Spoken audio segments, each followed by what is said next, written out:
सुबह उठने के बाद घर की सफाई ना करती हो, दिन में पलंग पर सोती हो, रात्रि भर बर्तन झूठे जिसके घर में पड़े रहते हो, उस घर में तुम अपनी धर्म पत्नी को दरिद्रता को लेकर प्रवेश कर जाइए।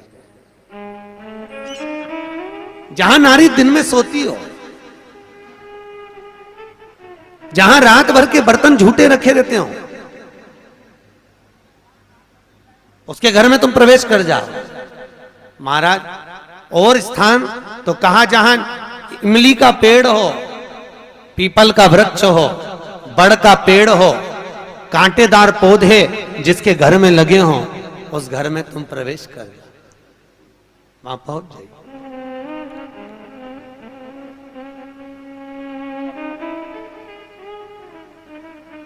महाराज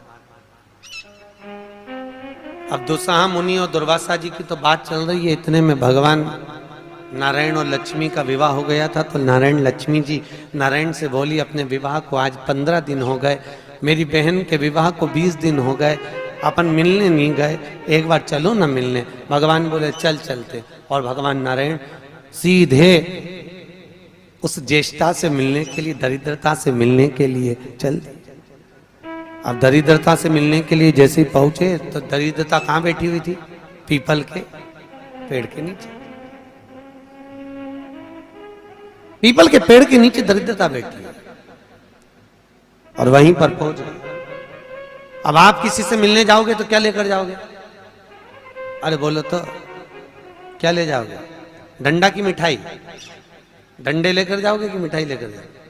अरे बोलो तो मिठाई लेकर जाओगे ना, कुछ भी मिष्ठान मुंह मीठा कराने के लिए। जिसकी विवाह हुआ है, अभी विवाह हुआ है, तो उसके यहाँ मिठाई का डब्बा लेकर चले।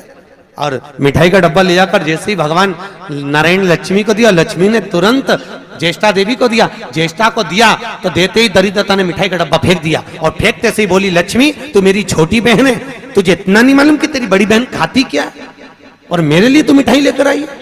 तू पागल हो गई है, मूर्ख हो गई है, जो तू मेरे लिए मिष्ठान लेकर आई है। तुझे मालूम नहीं कि मुझे खट्टा और तीखा पसंद है। लक्ष्मी जी की आंख में आंसू भर गए। लक्ष्मी जी बोली, जीजी मैं तो समझी कि तुम्हारा विवाह हो गया है, हो सकता है तुम कुछ चेंज करी हो अपने स्वाद को, क्योंकि विवाह होने के बाद थोड़ा सा व्यक्ति बदल जाता है। मुझे लगता है आपने कुछ चेंज करा होगा, इसलिए मैं आपके लिए मिठाई लेकर आई। लक्ष्मी तुझे मालूम नहीं मैं क्या खाती हूं? मुझे नहीं चाहिए, मिठाई का डब्बा फेंक दिया।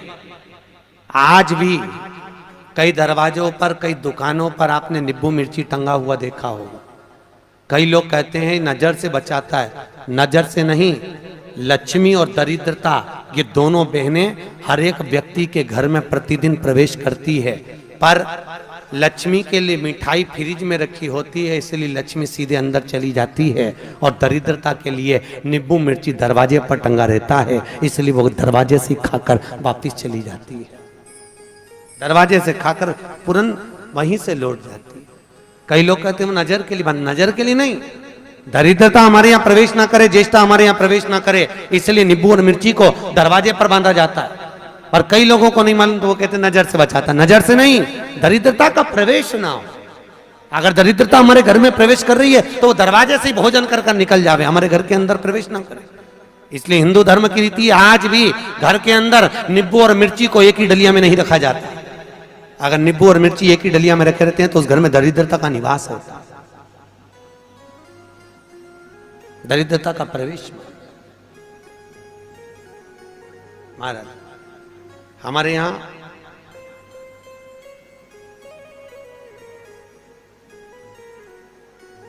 तीन चीजें बेटी की विदाई में नहीं दी जाती, आप लोगों को मालूम है।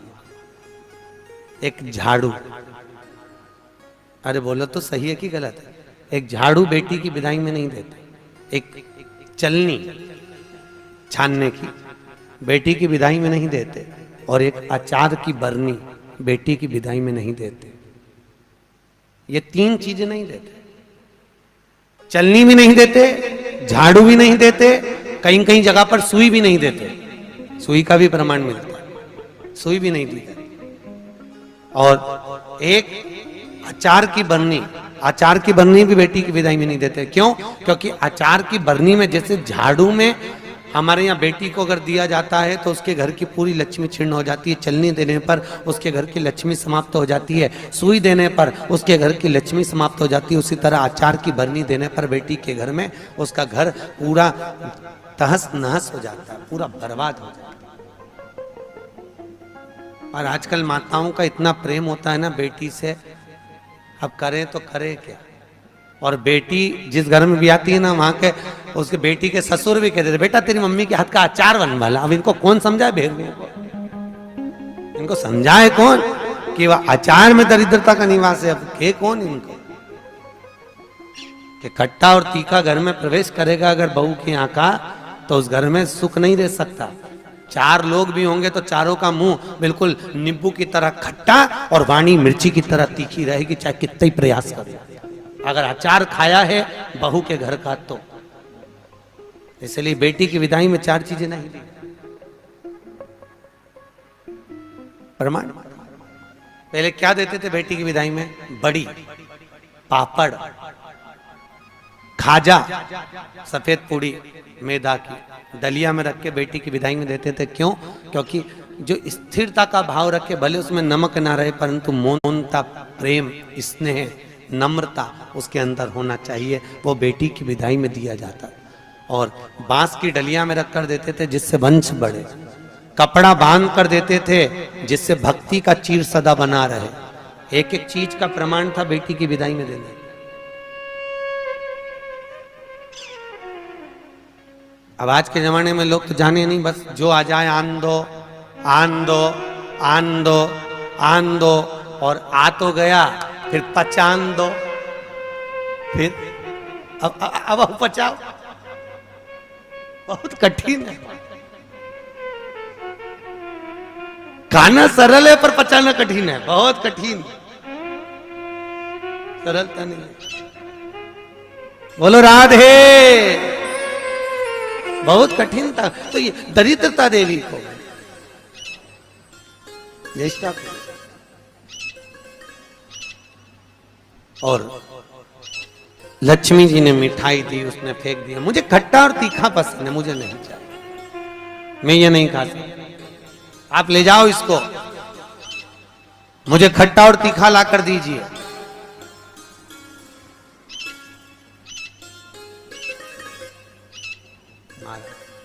मुझे खट्टा और तीखा चाहिए। समझाया। भगवान विष्णु लक्ष्मी जी से कह रहे हैं तेरी बहन को समझाना बहुत कठिन है, तू चल। लक्ष्मी जी जाने लगी। इतने में लक्ष्मी जी ने भगवान नारायण से विनती करी, नारायण ये मेरी बहन दरिद्रता बैठी है पीपल के पेड़ के नीचे, और पीपल के वृक्ष के नीचे मेरी बहन बैठी हुई है। इस पीपल के वृक्ष के नीचे तो ना जाने कितने कितने लोग पूजन करने के लिए आएंगे, ना जाने कितने कितने लोग पूजन करने के लिए पहुंचेंगे, और ये दरिद्रता यहाँ बैठी रहेगी तो दुनिया के लोगों के साथ में तो ये दरिद्रता पीछे पीछे उनके घर चली जाएगी। फिर दुनिया के लोग पीपल के वृक्ष की पूजन नहीं कर पाएंगे। और पद्म पुराण के अंदर लिखा है कि पीपल के वृक्ष के नीचे 52,000 ब्राह्मणों का वासा होता है। फिर पीपल के वृक्ष का प्रमाण क्या? भगवान नारायण बोले सुनो लक्ष्मी, ये पीपल के वृक्ष के नीचे तुम्हारी बहन दरिद्रता निवास कर रही है, पर जिसकी हाथ में या तो माला हो, जल का पात्र होगा, या कुंकू का चोपड़ा होगा, या दिया बाती होगा, जो अपने हाथ में कुछ ना कुछ लेकर आएगी पीपल के वृक्ष की पूजन के लिए और वापिस वो पात्र लेकर जाएगी, उसके पीछे कभी दरिद्रता उसके घर में प्रवेश नहीं करेगी। और जो खाली हाथ पीपल के वृक्ष के नीचे प्रवेश करता है उसके साथ में दरिद्रता उसके साथ पीछे पीछे प्रवेश कर जाती है। और सुनो लक्ष्मी, आज शनिवार का दिन है, जिस दिन मैं इस दरिद्रता से मिलने के लिए लक्ष्मी तेरे साथ में इस पीपल के वृक्ष के नीचे आया हूं, ज्येष्ठा से मिलने के लिए, तेरी बहन दरिद्रता से मिलने के लिए। शनिवार के दिन अगर कोई भूल से भी इस पीपल के वृक्ष के नीचे आकर नमन करेगा, प्रणाम करेगा, पूजन करेगा, पाठ करेगा, उसको सर्व सुख की अनुभूति प्राप्त हो जाएगी। इसलिए शनिवार का प्रमाण कहा गया। शनिवार की प्रधानता। और महाराज, एक रविवार का दिन ऐसा होता है जिस दिन दरिद्रता ने मांगा है अपने सुख के लिए।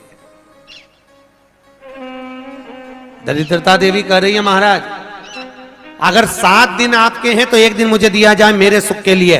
दरिद्रता देवी तो रविवार के दिन इस पीपल के वृक्ष के नीचे ज्येष्ठा तेरी प्रखरता के साथ में तू दुसाह मुनि के साथ इसमें निवास करेगी। केवल हिंदू धर्म में एक ही दिन है जिस दिन पीपल के वृक्ष को उखाड़ा जा सकता है, और वो रविवार का दिन होता है। कौन से दिन? रविवार। शनिवार, मंगल, सोमवार, बुधवार कभी भी आप पीपल के पेड़ को अगर दीवार पे से उखाड़ोगे तो वो पीपल वापस लग जाएगा। पर रविवार के दिन अगर चावल पटक कर पीपल के पेड़ के उखाड़ दोगे तो वहां पर दूसरा पीपल कभी नहीं लग सकता, दूसरी बार लगेगा ही नहीं, चाहे वो दीवार पर क्यों ना। कई लोग दीवार पे से पीपल जब हेड़ते हैं तो वहां पर केवल चावल पटक दो और रविवार के दिन उसको निकाल दो। एक दिन रविवार का दिन ऐसा होता है जिस दिन दरिद्रता अपने पूर्ण प्रभाव में रहती है, संडे के दिन, रविवार के दिन, रविवार का। इसलिए हमारे यहाँ रविवार की महत्वता का भी प्रमाण हमारे यहाँ शास्त्र कहता है। शनिवार को पीपल के पत्ते लाए जाते हैं, और जो व्यक्ति ज्यादा बीमार रहता है उसको रविवार के दिन पीपल के पत्ते की पत्तल बनाकर उसको भोजन कराकर पत्तल को चौराहे पर पटक दिया जाता है, तो वह व्यक्ति बीमारी से छूट जाता है, उसको फिर बीमारी नहीं रहती, रोग मुक्त।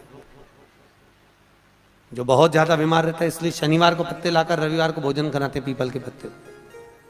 पद्म पुराण में उसका व्याख्यान लिखा।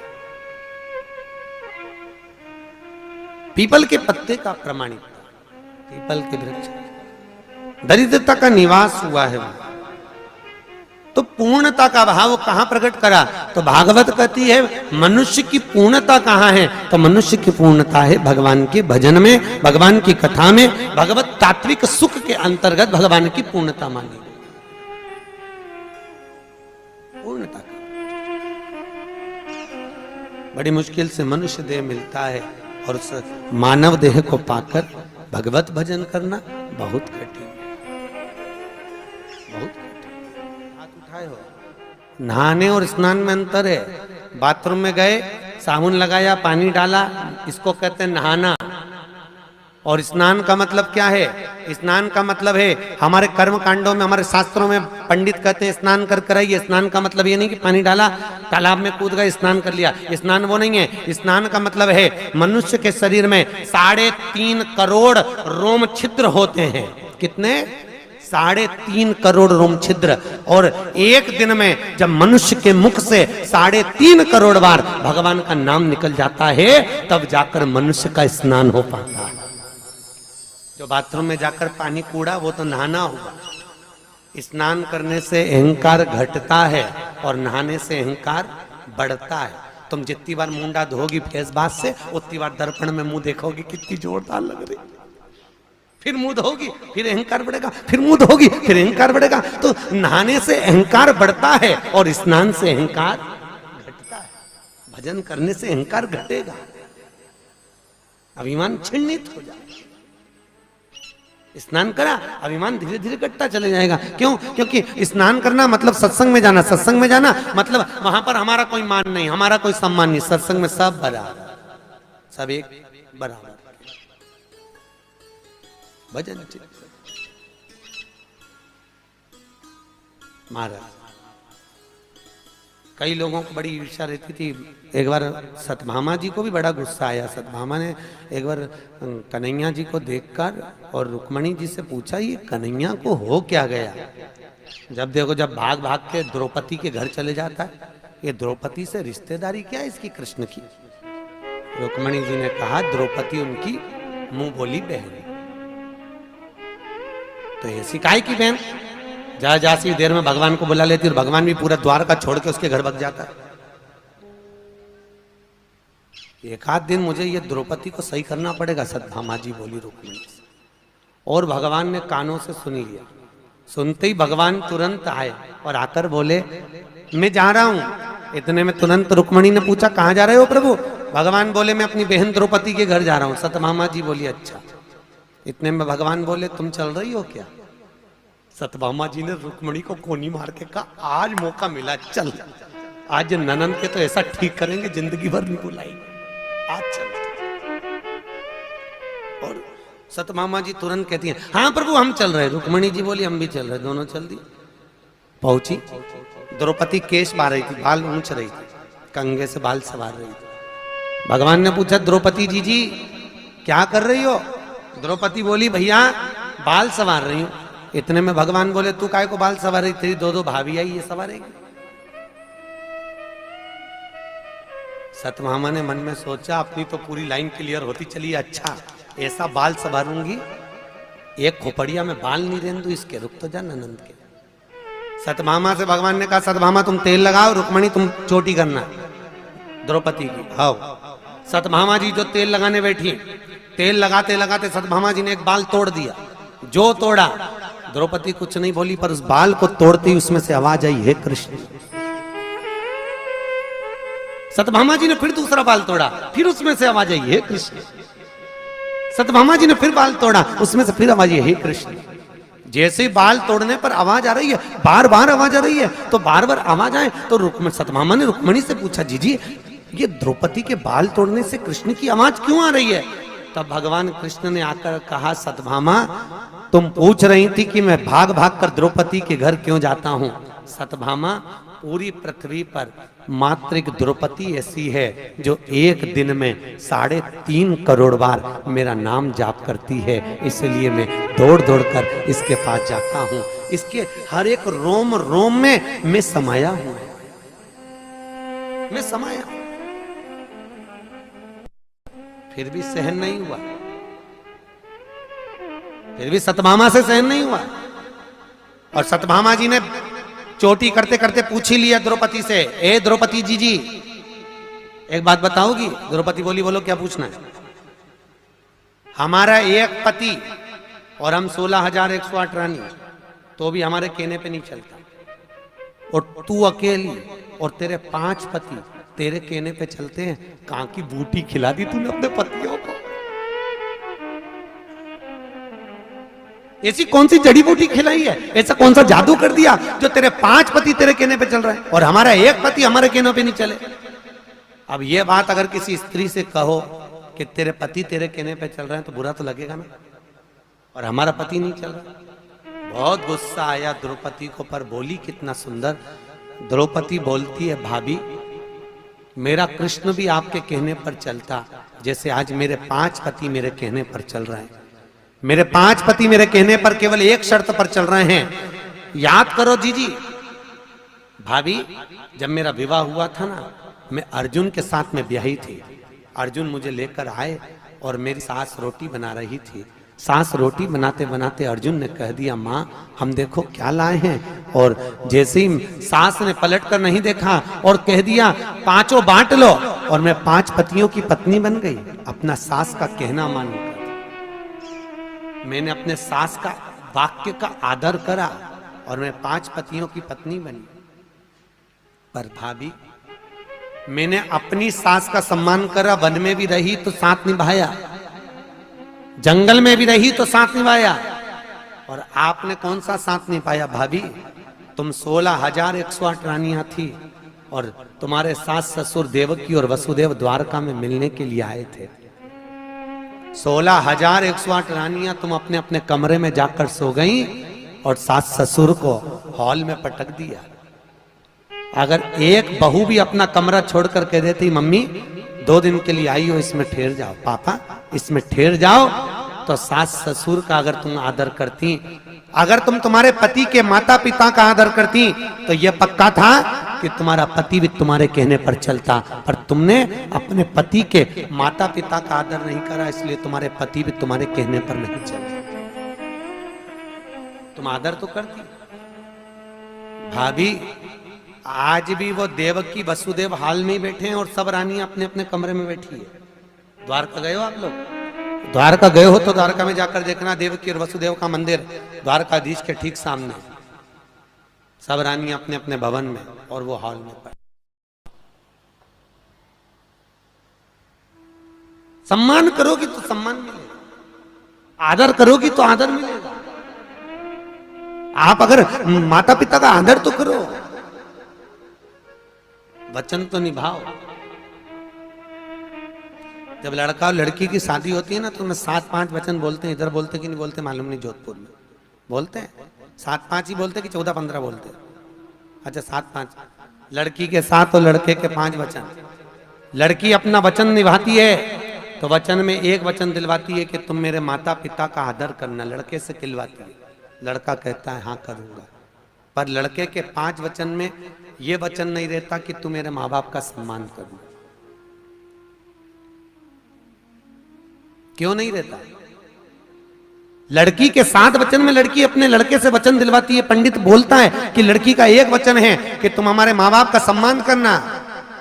लड़के से हुंकारा भरवाया जाता है, लड़के से पूछा जाता है कि तुम लड़की के माँ बाप का सम्मान करोगे? हाँ। और लड़के के 5 वचन में यह वचन नहीं रहता कि तुम मेरे माँ बाप का सम्मान करना।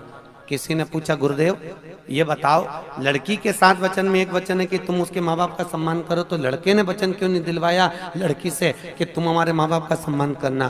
तो भागवत कहती है इसलिए वचन नहीं दिलवाया क्योंकि लड़का ज्ञानी है, उसको मालूम है जब ये अपने माँ बाप का सम्मान मुझसे करवा रही है तो ये पक्का है कि मेरे माँ बाप का सम्मान भी ये कर लेगी, तो मुझे वचन दिलवाने की जरूरत ही नहीं है। मैं क्यों वचन दिलवाऊं जब ये अपने माँ बाप का सम्मान कर रही है, अपने माता पिता के लिए एक पराये लड़के से हुंकारा भरवा रही है कि तुम मेरे माँ बाप का सम्मान करना। जब इसके मन में अपने माता पिता के प्रति इतना आदर है तो मेरे माँ बाप के प्रति इसके मन में कितना आदर होगा। इसलिए मुझे वचन दिलवाने की जरूरत नहीं। ये लड़की घर की संस्कारित है और मेरे माता पिता का आदर करेगी, ये मुझे लगता है, मैं मानता हूं। इसलिए लड़का वचन नहीं दिलवाता कि तुम मेरे माँ बाप का सम्मान करो। उसने एक ने दिलवा लिया, वही बहुत वचन का। महाराज शास्त्र कह रहा है सर्वभूतम हृदय रूपम साक्षिणो वयम कृष्ण श्री कृष्णाय शरणागतम श्री कृष्णाय शरणागतम। महाराज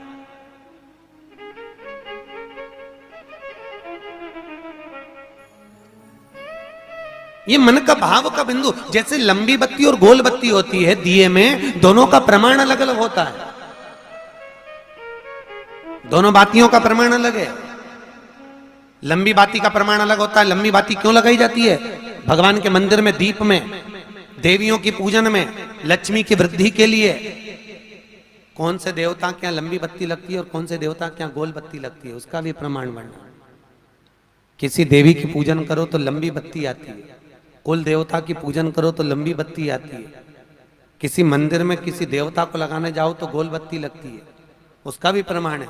लंबी बत्ती जहां लगाई है, अगर लक्ष्मी के सामने लगाई है तो लक्ष्मी की लंबाई बढ़ती है, लक्ष्मी की वृद्धि बढ़ती है।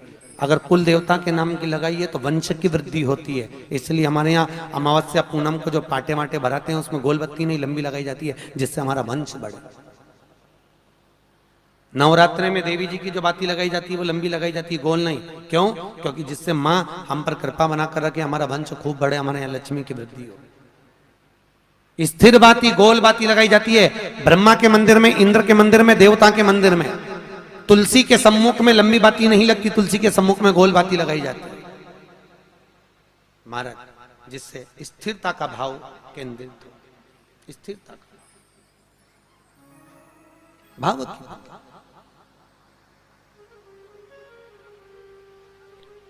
पीपल के वृक्ष के नीचे कभी लंबी बाती नहीं लगती, बड़ के पेड़ के नीचे कभी लंबी बाती नहीं लगती, आंवले के पेड़ के नीचे कभी गोल बाती नहीं लगती। आंवले के वृक्ष के नीचे लंबी बाती लगना चाहिए। धन की वृद्धि, सुख समृद्धि। तुलसी के पौधे के नीचे लंबी नहीं लगती, गोल बाती लगती। बातियों का भी प्रमाण, कौन बाती किस भाव की लगती। बोल गोपाल कृष्ण भगवान की ही भगवत तत्व का शास्त्र का शंकर भगवान कह रहे हैं पार्वती ये सारे मुंडे तेरे। पार्वती कहती है मुझको भी अमर कथा सुन, आप हमें अमर कथा सुना दो।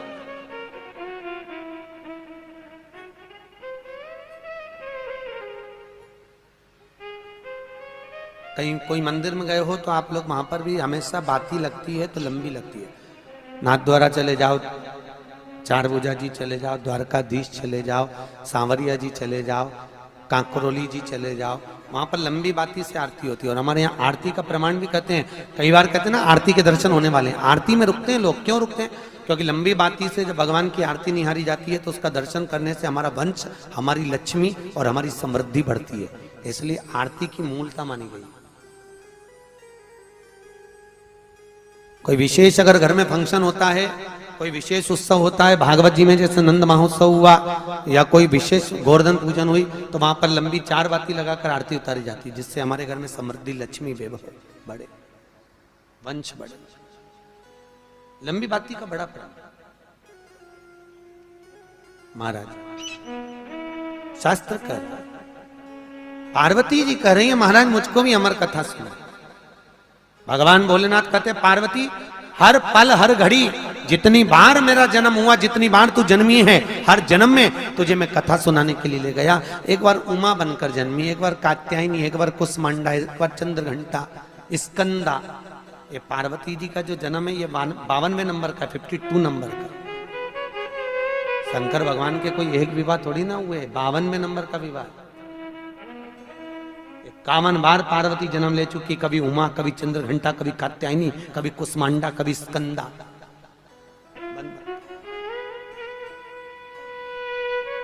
और हर बार तुझे लेकर गया। एक बार तू सती बनकर जन्मी, मैं तुझे कुंभज ऋषि के आश्रम में कथा सुनाने ले गया, तो कुंभज बाबा के आश्रम में तू पहुंचकर कथा सुनने के लिए गई, तो कुंभज ऋषि ने हाथ जोड़कर प्रणाम करा, तो तेरे मन में अहंकार आ गया। जब ये अगस्त ऋषि, कुंभज ऋषि हमें प्रणाम कर रहे हैं तो कथा क्या सुनाएंगे, तेरे मन में अहंकार जग गया, तेरा मन कथा में नहीं लगा। कथा बाचने वाला, कथा सुनने वाले को प्रणाम इसलिए करता है क्योंकि बाचने वाले से बड़ा होता है सुनने वाला। क्योंकि बाचने वाला तो आया है तो 3 घंटे बाचे गई, पर सुनने वाला का तो घर परिवार, दुकान, सर्विस, नौकरी सब छोड़कर 3 घंटा भगवान की कथा में बैठना, तो सुनाने वाले से बड़ा होता है सुनने वाला, बाचने वाले से बड़ा होता है श्रवण करने वाला। और वैसे भी सुनने वाला बड़ा होता है क्योंकि सुनने वाला सब जमीन पर बैठते हैं, इसलिए जो जमीन पर बैठे वो सब जमींदार। तो जमीन पे बैठने वाले आप सब जमींदार हो, और कथा बाचने वाला तो ये 4 पाए की चौकी पर बैठे इसलिए चौकीदार। सुनने वाला जमींदार, बाचने वाला चौकीदार। और जमींदार तो जमींदार होता है, उसकी मर्जी पड़ी तो बैठा, नहीं तो उठ के चल गया। जमींदार तो जमींदार, जमीन का मालिक, वो तो बैठा तो बैठा, कभी पाँव लंबा कर ले, कभी हाथ लंबा कर ले। कई कई जमींदार तो इतने होशियार, जेब में से निकाल के मल भी ले, और जैसे महाराज भजन गाएं वो फटकी भी लगा ले, और जैसे महाराज जी बोले जय जय श्री, कई कई जमींदार तो निपटा भी ले बैठा बैठा, उनका मन, वो तो जमींदार। और चौकीदार तो बेचारा एक जैसा धुनी लगा के जो बैठा 3 घंटा, जब तक पूरी ड्यूटी नहीं हो जाए 3 घंटा की ड्यूटी नहीं सके नौकरी।